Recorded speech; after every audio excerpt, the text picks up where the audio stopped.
वैसे ज़रूरी तो नहीं है, लेकिन वीडियो को देखते हुए लाइक या डिसलाइक ज़रूर कर दिया करें। और जो मूवी मैं आपको एक्सप्लेन करने वाली हूँ उसका नाम है राया and the last dragon. Movie की स्टार्टिंग में कोई हमें स्टोरी सुना रहा होता है और वो एक बच्ची राया ही होती है। राया बताती है कि जिस जगह पर मैं रहा करती थी वहाँ पर ड्रैगन्स भी रहा करते थे। इंसान और ड्रैगन बहुत खुश रहते थे।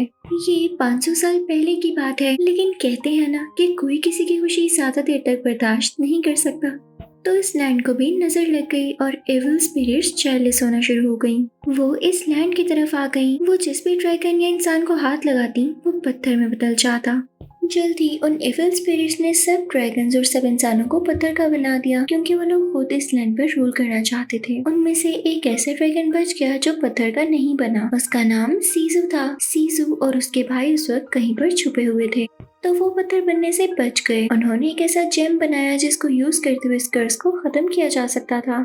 जल्दी उन्होंने उस जेम को यूज करते हुए सब इंसानों को दोबारा से नॉर्मल कर दिया, यानी जो जो इंसान पत्थर के बने हुए थे उन्हें ठीक कर दिया। पर ये बहुत ही सैड बात थी कि जो ड्रैगन्स पत्थर के बन चुके थे उन्हें वो लोग नॉर्मल ना कर सके। ड्रैगन में से जो ड्रैगन अभी जिंदा था, यानी अपनी नॉर्मल कंडीशन में था, वो सीजू ही था। दूसरी तरफ जब सब इंसान नॉर्मल हो गए तो उस जेम के पीछे पड़ गए, जिसकी वजह से ये सब लोग नॉर्मल हो सके थे। इनमें लड़ाइयाँ बढ़ती गई कि कौन इस जेम को रखेगा। इसी चक्कर में ये सब लोग 5 अलग हिस्सों में बट गए। ये लैंड भी ड्रैगन की शक्ल का ही था। देखते ही देखते इस लैंड के भी 5 हिस्से हो गए, जिसको हर कोई अलग अलग लीड करने लगा। नेक्स्ट सीन में हम एक लड़की को देखते हैं जिसके साथ उसका पेट भी होता है, और वो एक ऐसी जगह पर जाती है जहाँ पर उस जेम को रखा गया है और उसकी प्रोटेक्शन की जा रही है। वहाँ पर एक आदमी भी होता है। राया उस जेम तक पहुँचना चाहती थी, क्योंकि ये सिर्फ एक चैलेंज था। यहाँ पर हमें पता चलता है कि जो आदमी जेम की प्रोटेक्शन कर रहा है वो कोई और नहीं बल्कि राया के फादर ही हैं। और राया से कहते हैं कि हम एक छोटा सा कंपटीशन रखते हैं। जिस जगह पर ये जेम है और जिस सर्कल में हम खड़े हैं तुम्हें वहाँ पर आना होगा। मैं तुम्हें रोकूंगा, फिर भी तुम्हें आना होगा, और अगर तुमने ऐसा कर दिया तो मैं मान जाऊंगा कि मेरी बेटी बहुत ब्रेव है और सब काम कर सकती है। अब उन दोनों में लड़ाई होने लगती है। राया के फादर उसे हरा देते हैं, लेकिन राया उस पत्थर को टच कर चुकी होती है जो कि उस जेम के सराउंडिंग में आता है, यानी राया ये कंपटीशन जीत चुकी होती है। राया के फादर उसे शाबाश देते हैं कि अच्छा, अब मेरी बेटी भी मेरी तरह इस जेम की प्रोटेक्टर बनेगी। अब वो लोग वहाँ से बाहर आ जाते हैं। राया के फादर कहते हैं कि मैं चाहता हूँ कि इन 5 लैंड के जो बटे हुए लोग हैं वो सब मिलकर एक साथ रहें। वो राया को ये भी बताते हैं कि मैंने उनको खाने पर इन्वाइट किया है। अब उस जगह 5 लैंड के लोग आ चुके होते हैं।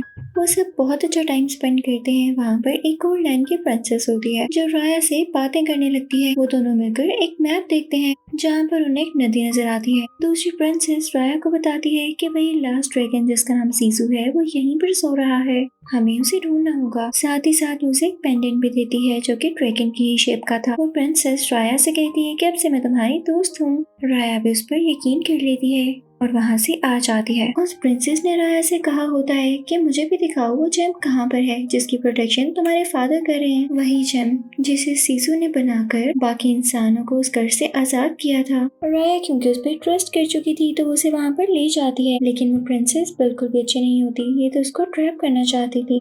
वो वहाँ पर जाती है, आसमान में कोई सिग्नल देती है, जिसके बाद उसके लैंड यानी ट्राइब के लोग भी वहाँ पर आ जाते हैं। वो सब जेम के पीछे पड़ जाते हैं और आपस में लड़ाई करने लगते हैं। इसी चक्कर में जेम उनके हाथ से नीचे गिरता है और टुकड़ों में डिवाइड हो जाता है। इसकी वजह से इविल स्पिरिट्स आजाद यानी फ्री हो जाती हैं और उन पर अटैक करने के लिए आ ही रही होती हैं कि राया के फादर टूटे हुए जेम का एक टुकड़ा उठाते हैं और उस इविल स्पिरिट की तरफ करते हैं, जिससे वो रिपेल हो जाती है। ये देखकर बाकी ट्राइब वाले भी एक एक टुकड़ा उठाकर अपने साथ ले जाते हैं।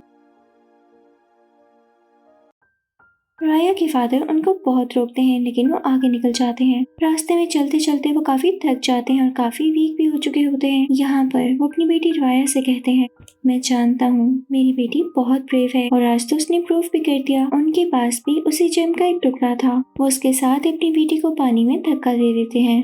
इसके बाद हम देखते हैं कि इविल स्पिरिट्स राया के फादर को पत्थर में बदल देती हैं। तो अब जो करना था राया को ही करना था। नेक्स्ट सीन में हम देखते हैं कि 6 साल गुजर चुके हैं। राया का पेट जो कि पहले छोटा सा होता था काफी बड़ा हो चुका है। राया उसके ऊपर ट्रेवल कर रही है और वो इसलिए ट्रेवल कर रही है ताकि सीजू को ढूंढ सके और उससे हेल्प मांग सके, क्योंकि वो इस दुनिया पर बचा हुआ आखिरी ड्रैगन है जो कि पत्थर में नहीं बदला। जल्द ही वो सीजू तक पहुंच जाती है और यहाँ पर हमें पता चलता है कि सीजू एक फीमेल ड्रैगन है। वो जैसे ही क्रिस्टल को पकड़ती है तो वो ग्लो करने लग जाती है। राया उसे सब कुछ बताते हुए ये भी कहती है, तुम जानती हो तुम आखिरी ड्रैगन हो जो अभी तक पत्थर में चेंज नहीं हुई है, और मैं तुमसे पूछना चाहती हूँ कि तुमने ये जेम कैसे बनाया, इसमें क्या क्या पावर्स डाली जो ये इतना इफेक्टिव है। तो सीजू उसे बताती है, मैंने तो कुछ भी नहीं किया था, मेरे ब्रदर्स ने मेरी हेल्प की थी, मैंने तो सिर्फ एविल स्पिरिट्स को रोका था।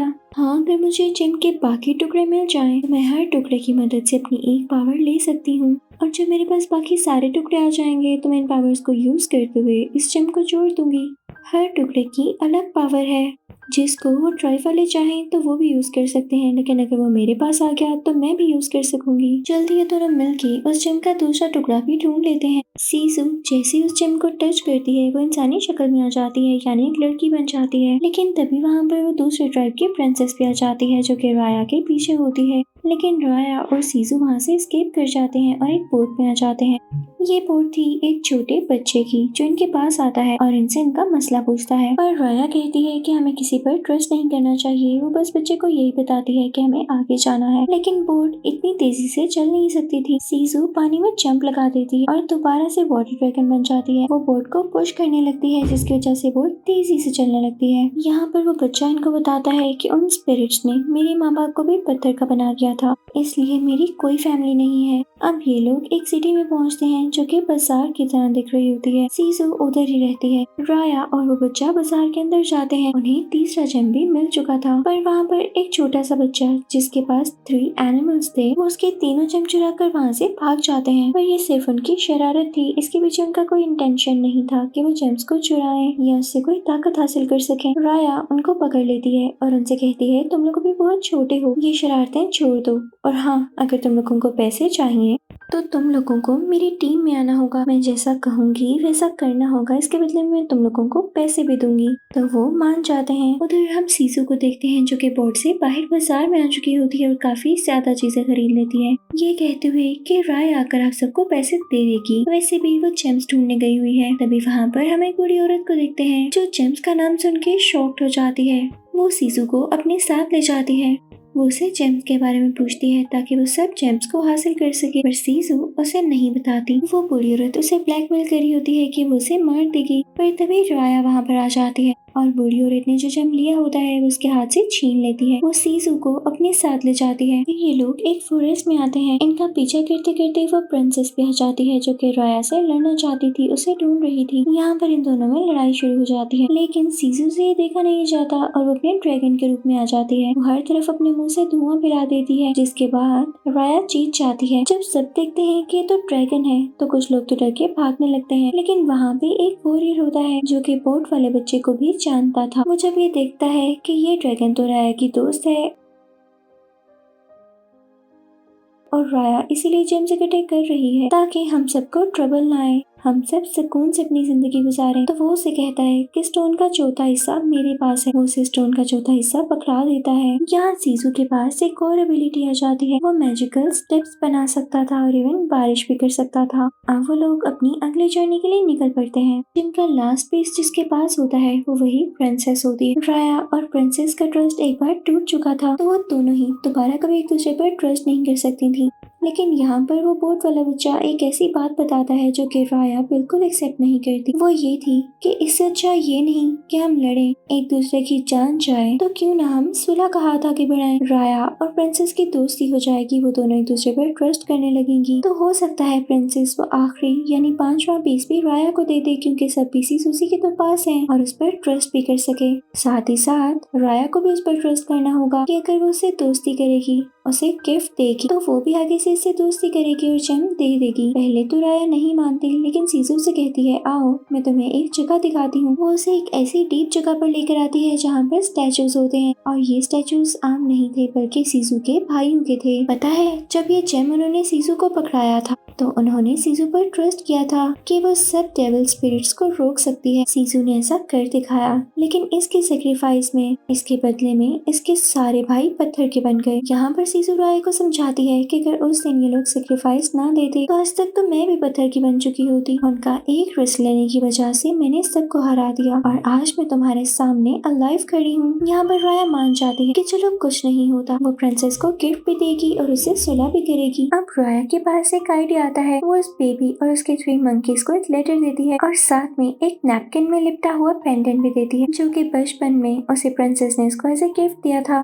उस लेटर में से मिलने का कहा गया होता है। अब जब प्रिंसेस तक के लेटर और पेंडेंट पहुंचता है तो उसे याद आता है कि ये तो वही पेंडेंट है जो मैंने बचपन में राया को दिया था, यानी वो आज भी मेरे बारे में सोचती है। इसने पेंडेंट आज तक इतना संभाल कर रखा है। वो विंडो से बाहर देखती है तो राया खड़ी होती है। वो नीचे उससे मिलने जाती है, लेकिन जब उसे पता चलता है कि बाकी चारों टुकड़े राया के पास हैं तो उसे गुस्सा आ जाता है और उन पर तीर चलाने का कहती है। प्रिंसेस का गुस्सा देख के सीजू सामने आती है और उसे कहती है, क्या हो गया? हम तुम्हारे साथ सुलह करने आए हैं। वो आहिस्ता आहिस्ता उसकी तरफ बढ़ी होती है ताकि उसे काम डाउन कर सके, लेकिन प्रिंसेस से गलती से तीर चल जाता है।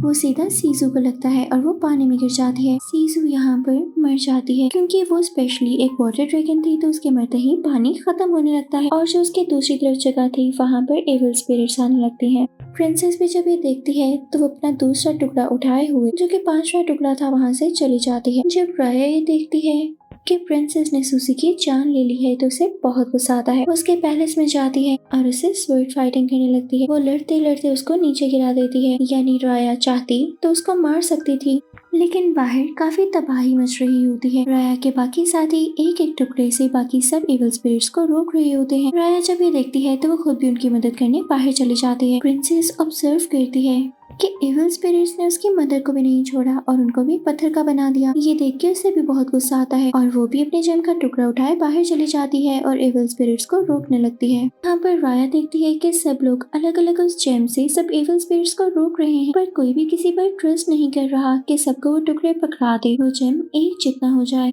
और उसकी पावर से सारी इविल स्पिरिट्स दोबारा से वापस चली जाएं। यहाँ पर राया अपने साथियों से कहने लगती है कि हमें प्रिंसेस पर ट्रस्ट करना होगा, पर उसकी बात कोई भी नहीं सुनता। राया खुद ही एक स्टेप लेती है, प्रिंसेस के पास जाती है और उसे अपने जेम का टुकड़ा देती है। इतनी ही देर में इविल स्पिरिट्स उस पर अटैक करती है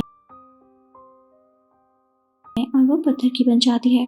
जब राया के साथी ये देखते हैं तो वो बहुत इम्प्रेस होते हैं और कहते हैं कि राया की इस सेक्रीफाइस के बदले हम उसकी बात मानेंगे। वो भी प्रिंसेस को अपने बाकी टुकड़े दे देते हैं। यहाँ पर प्रिंसेस को रियलाइज होता है कि सबने उस पर ट्रस्ट किया है और उसने इनके साथ अच्छा नहीं किया था। वो सब लोग पत्थर बन चुके थे तो प्रिंसेस काफी सैड होती है। वो सब जेम्स को मिलाकर एक बड़ा जेम बना देती है, लेकिन इतने ही टाइम में एक इविल स्पिरिट उससे भी पत्थर का बना देती है।